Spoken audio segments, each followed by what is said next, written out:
Earlier today, the Terraria 1.3 update officially launched for the PS4. Many of the console players in our community rejoiced as they patiently waited for their PS4s to update to Terraria 1.3, but unfortunately the update was not quite as polished as many had hoped and many bugs and glitches were discovered. Thankfully, the Terraria devs have just released some news about this. How's it going, crew? This is Happy Days, and today I have some updates and workarounds for those of you experiencing bugs with the new Terraria 1.3 update for PS4 to help you be able to play and enjoy it. It's been about a day now since we got the news that the Terraria 1.3 update was live on the PS4. I was really excited and released a few videos for people new to our community who were looking to learn about the 1.3 update. But I was really surprised in the comments that a lot of people were mentioning that the update was quite glitchy with plenty of bugs in the game. There were several tweets from Pipeworks Studios and Senex throughout the day trying to help people who are experiencing issues. I also noticed that Senex was very active on the Terraria Reddit trying to help people who are asking for assistance there. Just a few moments ago, the Terraria official Twitter released a tweet with the message, "Visit the Terraria community forums for all the information on the PS4 1.3 transition and current workarounds known issues." The tweet has a link to the forums, which has a post from Loki, one of the Relogic admins, titled Console 1.3 Transition and Workaround FAQ, or Frequently Asked Questions. It reads, "With Console 1.3 finally out to the community, we noticed a good number of issues and areas of confusion that people were having. Some of this is just adjusting to a new way that things work, and there are definitely some nasty bugs and issues out there in spite of all the testing done beforehand. Rest assured that the team is investigating and attacking those issues as quickly as possible. Any workarounds here are not intended to substitute for real fixes.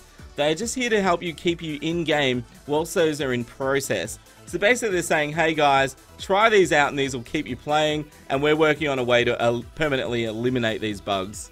They continue, "The good news is that there are some workarounds and the like for many of these, and this thread will serve as a one-stop shop for those as they come in, rather than making you guys look through pages of threads of posting the same info over and over again. So check back here often for information." So guys, it looks like this forum post is going to get updated over the next few days, so I highly recommend you bookmark this, especially if you're playing the 1.3 update on PS4.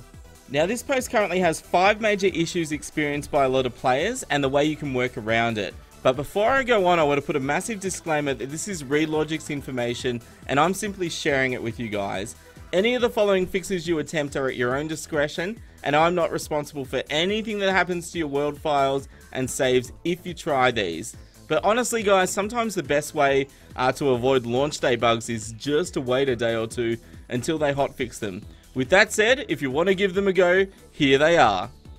Okay, so the first issue is the legacy save conversion crash and system hang up. And it reads, "If your game is crashing or hanging up during the legacy save conversion process, the team has discovered a workaround that is effective for the majority, that doesn't mean all, it means most of players.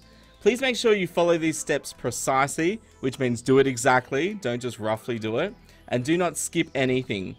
So step 1 is to go to your PS4 settings, go to the next option, Application Save Data Management. I'll have this on screen so you can read it as well. Then you go to Save Data in System Storage, and then you upload the system file, select Terraria, to the cloud or USB drive as a backup. Step 2 is delete the system file in the system storage, keep the USB cloud backup. And this is why I put the disclaimer, guys, anytime you're deleting stuff, you're really doing it at your own risk. And then step 3 is restarting the game. And it says let them know if it does or does not work, as that helps them get to the eventual fix. The next common issue is the black bars on the top and the bottom of the screen, and they suggest trying, you can fix this in the PS4 settings menu by going to PS4 settings in your operating system, going to sound and screen, and then going to the display area settings, and then you should be able to fix it.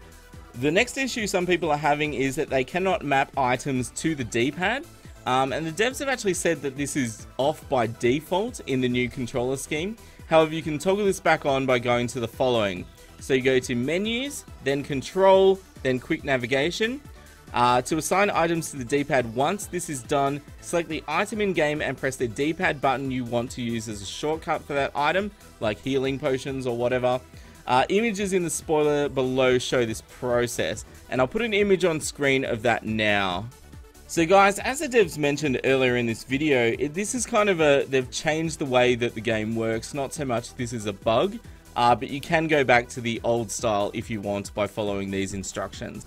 Another quality of life question that's came up quite a bit is people asking how do they zoom with no touchpad zooming? And ReadLogic actually said that in this current build, the zoom is accessible by going to the options menu and then using the R2 and the L2 buttons to zoom in and out to your preference. And you can actually see that in the bottom left corner of the screen when you go to the options menu. And for the last bug, it looks like Medusa is getting her revenge because some people are spawning in and the character is frozen and made of stone as if they were hit by Medusa's Curse. And the Terraria devs write, "This is certainly one of the more crazy bugs we have ever seen. However, there is a way to save your character from their stony fate. They say to fix this, your character needs to be killed in the game." So yes, they need to die. Once you respawn, save and exit, and this should clear up the bug for good on that character. So it's a one-off thing, your character just needs to die, and it's all good. They say how you do this is up to you. They say if you've spawned in a giant home, it can be tricky, but some players are reporting if you just do nothing for 5 to 10 minutes, it can fix it up. Some people are suggesting also if you just make a new world and put your stoned character in there and do nothing for 5 to 10 minutes, the slimes and the zombies will just kill you. So that's another great way to get your character killed. Oh goodness, I guess you could spawn a boss too if you had like a slime crown or something maybe. And that's the end of the forum post for now, but as I mentioned previously guys, save that page so you can stay up to date if any new bugs surface as players are exploring more of the update to see how you can work around it. Now hopefully this all gets sorted within a day or two and you guys can enjoy the awesome 1.3 update and farming the Moonlord for epic loot. Guys, smash that like button if you found this update video useful and if you're hyped to farm the Moonlord. I'll keep you all up to date with any major developments for the 1.3 update for PS4 and Xbox One, so make sure you're subscribed to our channel so you don't miss out. And here's the most important part, as always, you'll stay happy and I'll see you soon. This is Happy Days signing out. See ya!